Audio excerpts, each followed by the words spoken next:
Hello everyone, welcome to my channel. So today we are going to discuss a very important topic, that what kind of changes does take place after menopause in women's body.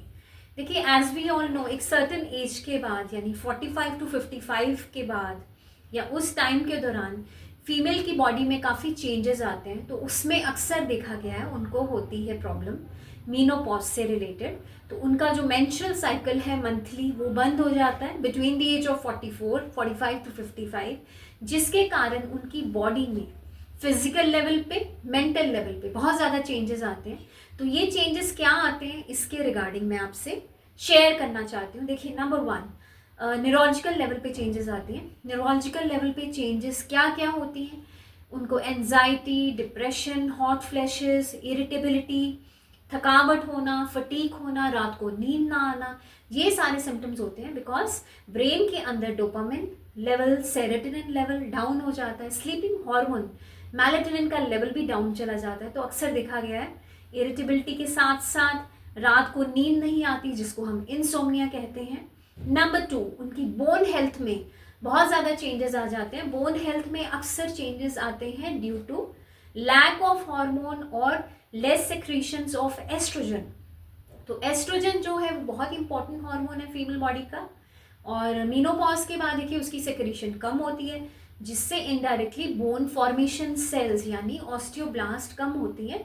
Bone formation कम होती है तो bone loss ज़्यादा होना शुरू हो जाता है, जिसके कारण बोन्स वीक हो जाती हैं, ब्रिटल हो जाती है। तो अक्सर देखा गया है ऑस्टियोपोरोसिस होगा, ऑस्टियोपीनिया होगा, और कई बार तो अक्सर अगर ज़्यादा एज हो तो बोन्स ब्रिटल होने से उनको हिप फ्रैक्चर, बैक फ्रैक्चर हो सकता है, जिसके कारण कई बार पेशेंट्स बेड रिडन भी हो जाते हैं। तो उसमें बहुत इंपॉर्टेंट है बोन हेल्थ का यंग एज से ही ध्यान रखना, और after 50-55 after menopause it is very important to take care of your bone health, जिसमें सबसे इंपॉर्टेंट है calcium intake, vitamin intake, vitamin C intake, vitamin D intake. उसके साथ साथ बोन फॉर्मेशन मैट्रिक्स के लिए जो चीज़ें ज़रूरी हैं वो खानी बहुत इंपॉर्टेंट है। So please consult your nutritionist, consult your physician, supplements लेते रहना है, वेट मैनेज करना है। उसके साथ साथ डेक्सा स्कैन टाइमली करवाते रहना है, क्योंकि डेक्सा स्कैन में भी ज़रूरी हो जाता है अगर आप राइट टाइम पे डायग्नोज करवाते हैं कि आपकी बोन्स काफ़ी वीक हो चुकी हैं, ऑस्टियोपोरोसिस है, उसका टाइमली ट्रीटमेंट शुरू हो सकता है।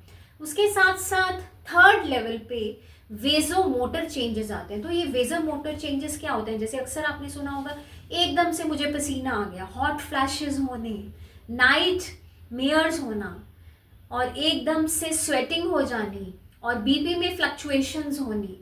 तो ये कोई साइकोलॉजिकल लेवल पे प्रॉब्लम्स नहीं होती, ये फीमेल बॉडी में कई लेवल पे जो वेजो मोटर चेंजेस होती हैं उससे हार्मोन चेंज होते हैं और ब्लड फ्लो चेंजेस आते हैं, जिनकी वजह से उनको ये प्रॉब्लम्स होती हैं। तो इसमें अक्सर ट्रीटमेंट्स हैं, हार्मोनल थेरेपी होती है, उसके साथ साथ exercise is very important, weight management is important, और उसके साथ साथ इम्पॉर्टेंट हो जाता है डाइटरी मॉडिफिकेशंस, इसको ठीक रखने के लिए वाटर लेवल्स को ठीक रखना है, चेक में रखना है।